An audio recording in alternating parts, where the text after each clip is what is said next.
I'm assuming you guys are doubting you can get 60 doubt in one battle. Well, guess what? Vex has got you.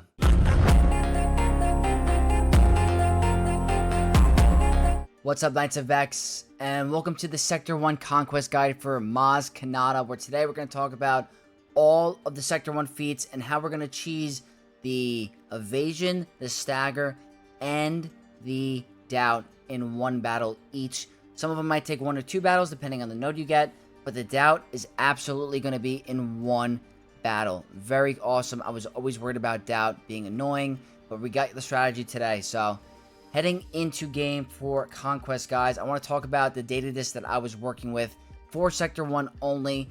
For the majority of the battles, Fortified was clutch. I recommend it for the entire Conquest because of how good the defensive stats are for your team. That extra survivability is super clutch and really comes in handy.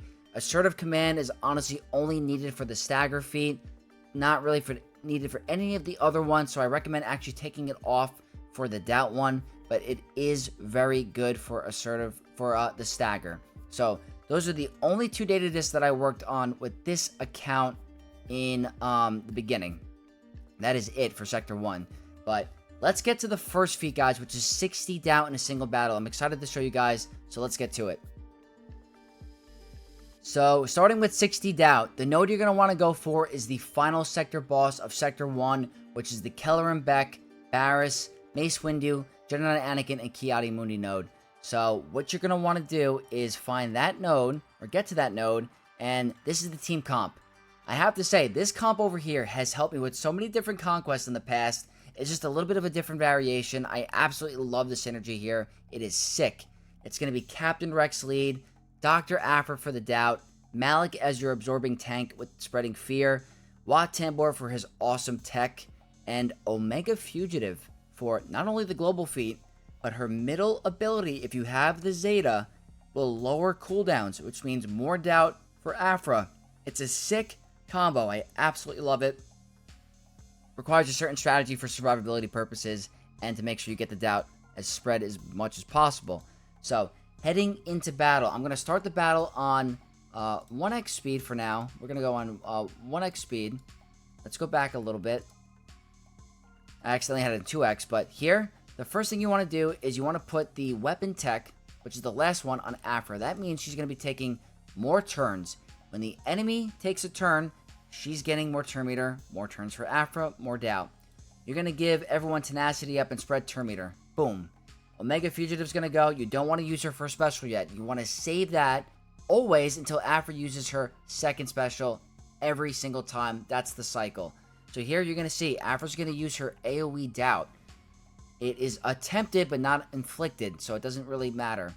There, you want to put the health and protection recovery tech on your Rex lead. Just in case he gets swarmed down by Kelleran Beck, you want to make sure he can live.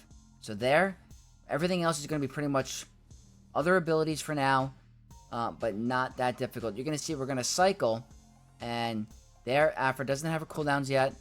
Rex is just going to basic. Malik is probably going to do a basic here. Yep. Now here, this is crucial. Omega has her middle special up. Her middle ability is up. You target Aphra every single time when her AoE doubt is on cooldown because it's going to come back up immediately. So we do that. Wat is going to put the tank tech on Malik for some extra cleansing and protection. There, we get our AoE doubt ability back up again. And now we actually inflicted it. Only 1 resisted, but it doesn't matter. As long as you attempt to inflict the doubt, it's going to work. So here, we're waiting for the cycle to replenish again. So each time this cycle happens, it's going to be 10 doubt per cycle. So over a 10-minute battle, this will be spread fairly easily. It's not that hard. The only thing here is survivability. That's why I'm recommending Fortified. Just in case you have a really low gear team and you don't want to, you want to try to survive those AoEs from Anakin, having the Fortified will offer some protection and some survivability. Also, here we have our AoE doubt up again. We do it, go ahead and do that. Now you're going to see Omega has her middle ability up right here. It is up. We target Aphra again. Aphra's next turn, it's going to be back up. So that is literally the strategy. But what I was saying before, if you don't have the highest gear team, another data disk that's going to help you is going to be Entrenched, because Entrenched is going to give you protection up.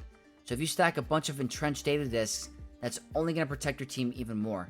The good thing is that Omega's under stealth for the majority of the battle, but Anakin does have a deadly AoE that you need to be cautious of.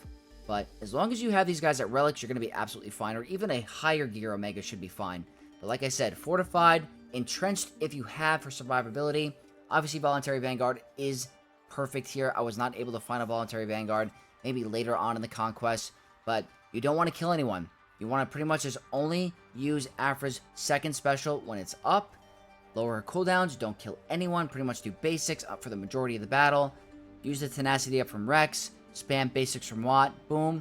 You do that again to Aphra, her cooldowns are back up. That's another AoE doubt for the team, another cycle, 10 per cycle. So what I'm going to do is I'm going to fast forward to the battle a little bit. We're going to do it on 2x speed. I'm not going to show you all 10 minutes. We're going to skip towards the end. Getting there. I have a couple battles in this recording, so there you're going to see I put it on full auto at one point because I wanted to win the battle. But I kept the cycle going, and you're going to see back on 1x speed. You get rid of Ki-Adi-Mundi, boom, victory, and I'm going to show you right here. 60 doubt on inflict doubt on an enemy 60 times, one battle, easy, done, cake. Don't need to worry about it in the beginning of the sector or the middle of the sector. You get to the final boss, you have this team, you can get it done in a single battle. It just requires 10 minutes of your patience, that's all. But a lot of people were worried about having to do that over a whole course of Sector 1. You don't have to worry about that today, guys. Very easy. That is the doubt feat. We're now going to go into the Stagger one, which requires a certain node. So let's get to it. So the next feat is Stagger, and what I'm recommending, like I said earlier in the video, is going to be Assertive Command. If you have Booming Voice, even better, going to make it even easier for you. If you don't, Assertive Command can get it done in 1 to 2 battles. But if you have Perseverance, you can get this done even easier because it ties in really well when an ally attacks out of turn, they're going to attack twice. So Assertive Command with that data disc also ties in really well. I couldn't find it that early in the battle, but that's the data disc that you're going to want to work with. The node you're going to want to go for is going to be a node with Droideka. Always Droideka. Super easy cheese. Could be with a Grievous lead, a Newt lead, a Count Dooku lead. Does not matter. As long as you find a Droideka, you can pull this off.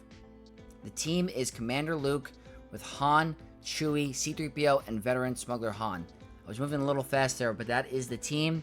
Pretty much, you want to get into a loop on Droideka. Once he gets to the damage immunity, you kill the sides immediately. That is the goal. Kill the sides. So there, I'm just waiting. I'm not touching Droideka.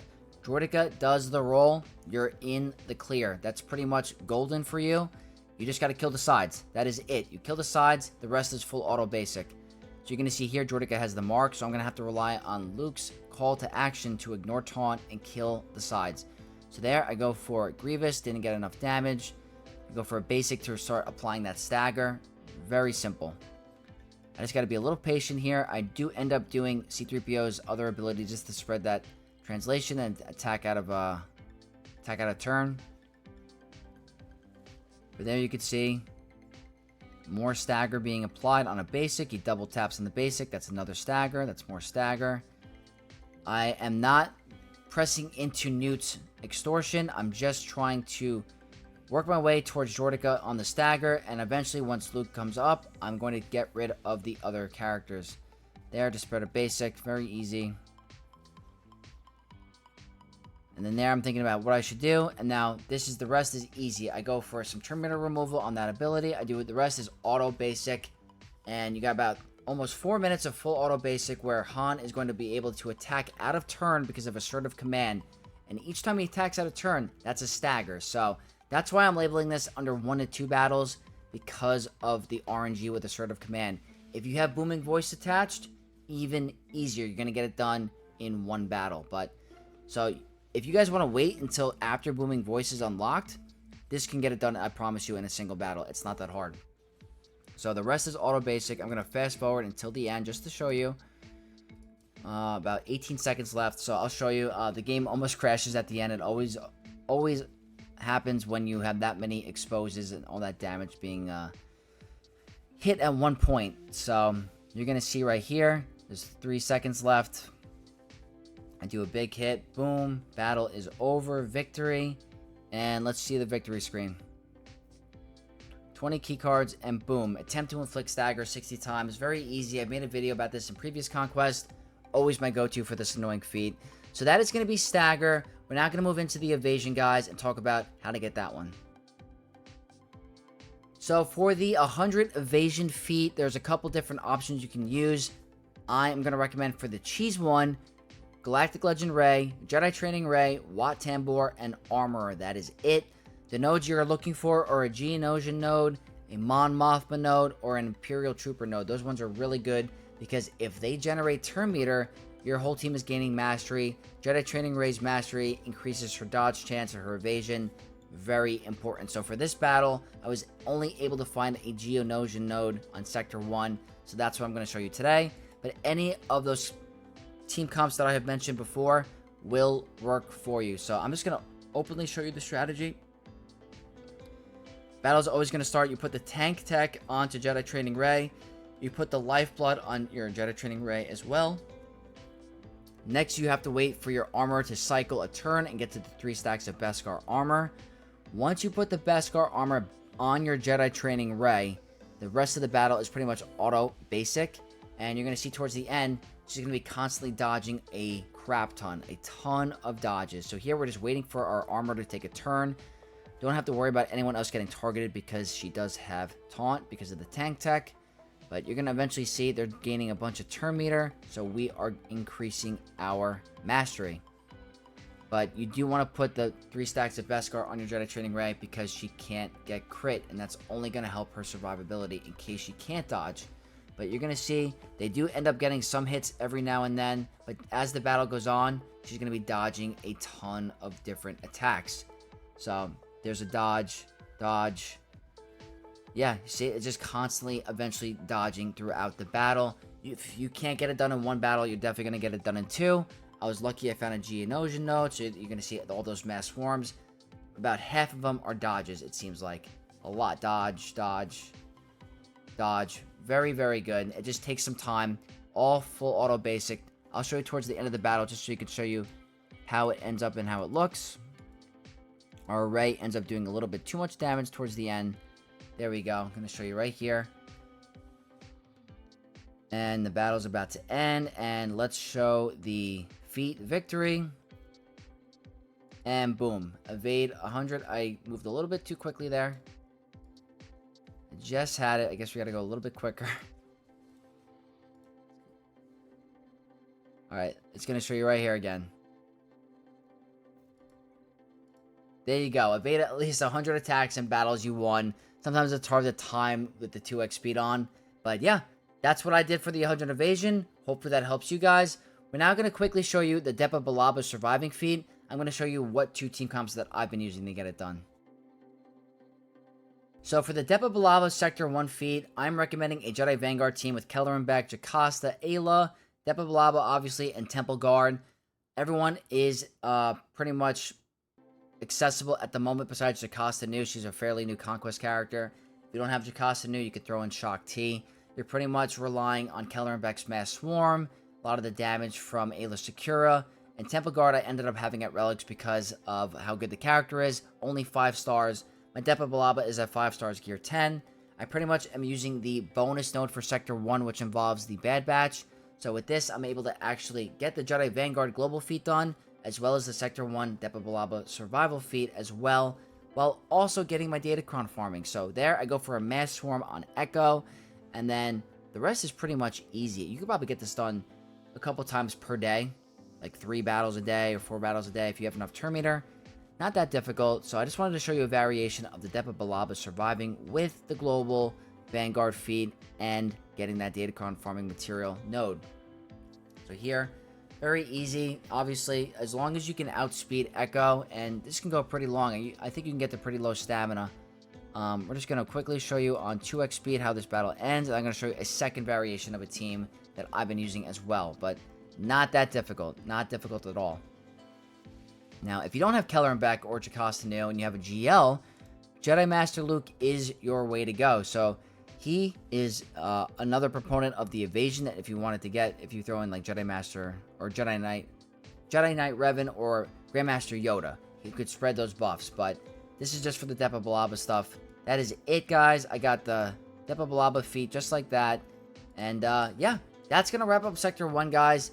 This has been really awesome. The Doubt one is a game changer for me because I was always stressed about how I'm going to spread the Doubt without, you know, only one battle or multiple battles. So hopefully you guys enjoyed it. If you guys did enjoy it, leave a like on the video. Leave all your comments in this comment section down below. Let me know if this has helped you or if it didn't help you. I'm very curious. And for more content, subscribe to the channel to become a Knight of X. And I'll see you guys in the next video. May the Force be with you all.